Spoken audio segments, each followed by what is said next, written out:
life occurred in Lynn, Massachusetts. Walking downtown one cold day, she slipped and fell on the icy pavement and was knocked unconscious. Her spine was so injured that she was convulsed with spasms. Even the doctor expected her to die. If by some miracle she lived, he declared that she would never walk again. Lying on what was supposed to be her deathbed, Mary Baker Eddy opened her Bible, and was led, she declared, by divine guidance to read these words from St. Matthew. And, behold, they brought to him a man sick of the palsy, lying on a bed. And Jesus said unto the sick of the palsy, Son, be of good cheer. Thy sins be forgiven thee. Arise, take up thy bed, and go unto thine house. And he arose, and departed to his house. These words of Jesus, she declared, produced within her such a strength, such a faith, such a surge of healing power, that she immediately got out of bed and walked. That experience, Mrs. Eddy declared, was the falling apple that led me to the discovery of how to be well myself, and how to make others so. I gained the scientific certainty that all causation was mind, and every effect a mental phenomenon. Such was the way in which Mary Baker Eddy became the founder and high priestess of a new religion. Christian Science, the only great religious faith ever established by a woman, a religion that has encircled the globe. You are probably saying to yourself by now, this man Carnegie is proselytizing for Christian Science. No. You are wrong. I am not a Christian Scientist. But the longer I live, the more deeply I am convinced of the tremendous power of thought. As a result of 35 years spent in teaching adults, I know men and women can banish worry, fear, and various kind of illness, and can transform their lives by changing their thoughts. I know. Exclamation mark. I know. Exclamation mark. Exclamation mark. I have seen such incredible transformations performed hundreds of times. I have seen them so often that I no longer wonder at them. For example, one of these transformations happened to one of my students, Frank J. Whaley, of 1469 West Idaho Street, St. Paul, Minnesota. He had a nervous breakdown. What brought it on? Worry. Frank Whaley tells me, I worried about everything. I worried because I was too thin. Because I thought I was losing my hair. Because I feared I would never make enough money to get married. Because I felt I would never make a good father. Because I feared I was losing the girl I wanted to marry. Because I felt I was not living a good life. I worried about the impression I was making on other people. I worried because I thought I had stomach ulcers. I could no longer work. I gave up my job. I built up tension inside me until I was like a boiler without a safety valve. The pressure got so unbearable that something had to give, and it did. If you have never had a nervous breakdown, pray God that you never do, for no pain of the body can exceed the excruciating pain of an agonized mind. My breakdown was so severe that I couldn't talk even to my own family. I had no control over my thoughts. I was filled with fear. I would jump at the slightest noise. I avoided everybody. I would break out crying for no apparent reason at all. Every day was one of agony. I felt that I was deserted by everybody, even God. I was tempted to jump into the river and end it all. I decided instead to take a trip to Florida, hoping that a change of scene would help me. As I stepped on the train, my father handed me a letter and told me not to open it until I reached Florida. I landed in Florida during the height of the tourist season. Since I couldn't get in a hotel, I rented a sleeping room in a garage. I tried to get a job on a tramp freighter out of Miami, but had no luck. So I spent my time at the beach. I was more wretched in Florida than I had been at home. So I opened the envelope to see what Dad had written. His note said, "Son, you are 1,500 miles from home, and you don't feel any different, do you? I knew you wouldn't, because you took with you the one thing that is the cause of all your trouble, that is, yourself. There is nothing wrong with either your body or your mind. It is not the situations you have met that have thrown you. It is what you think of these situations. As a man thinketh in his heart, so is he. When you realize that, son, come home, for you will be cured." Single quote. Dad's letter made me angry. I was looking for sympathy, not instruction. I was so mad that I decided then and there that I would never go home. That night, as I was walking down one of the side streets of Miami, I came to a church where services were going on. Having no place to go, I drifted in and listened to a sermon on the text.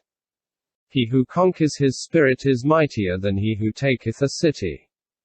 Sitting in the sanctity of the house of God and hearing the same thoughts that my dad had written in his letter, all this swept the accumulated litter out of my brain. I was able to think clearly and sensibly for the first time in my life. I realized what a fool I had been. I was shocked to see myself in my true light. Here I was, wanting to change the whole world and everyone in it, when the only thing that needed changing was the focus of the lens of the camera, which was my mind. The next morning I packed and started home. A week later I was back on the job. 4 months later I married the girl I had been afraid of losing. We now have a happy family of 5 children. God has been good to me both materially and mentally. At the time of the breakdown I was a night foreman of a small department handling 18 people. I am now superintendent of carton manufacture in charge of over 450 people. Life is much fuller and friendlier. I believe I appreciate the true values of life now. When moments of uneasiness try to creep in, as they will in everyone's life, I tell myself to get that camera back in focus, and everything is okay. I can honestly say that I am glad I had the breakdown, because I found out the hard way what power our thoughts can have over our mind and our body. Now I can make my thoughts work for me instead of against me. I can see now that Dad was right when he said it wasn't outward situations that had caused all my suffering, but what I thought of those situations. And as soon as I realized that, I was cured and stayed cured. Such was the experience of Frank J. Whaley. I am deeply convinced that our peace of mind and the joy we get out of living depends not on where we are, or what we have, or who we are, but solely upon our mental attitude. Outward conditions have very little to do with it. For example, let's take the case of old John Brown, who was hanged for seizing the United States arsenal at Harpers Ferry and trying to incite the slaves to rebellion. He rode away to the gallows, sitting on his coffin. The jailer who rode beside him was nervous and worried. But old John Brown was calm and cool. Looking up at the Blue Ridge Mountains of Virginia, he exclaimed, "What a beautiful country! I never had an opportunity to really see it before."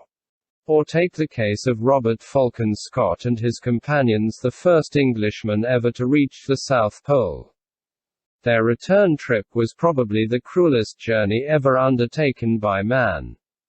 Their food was gone and so was their fuel.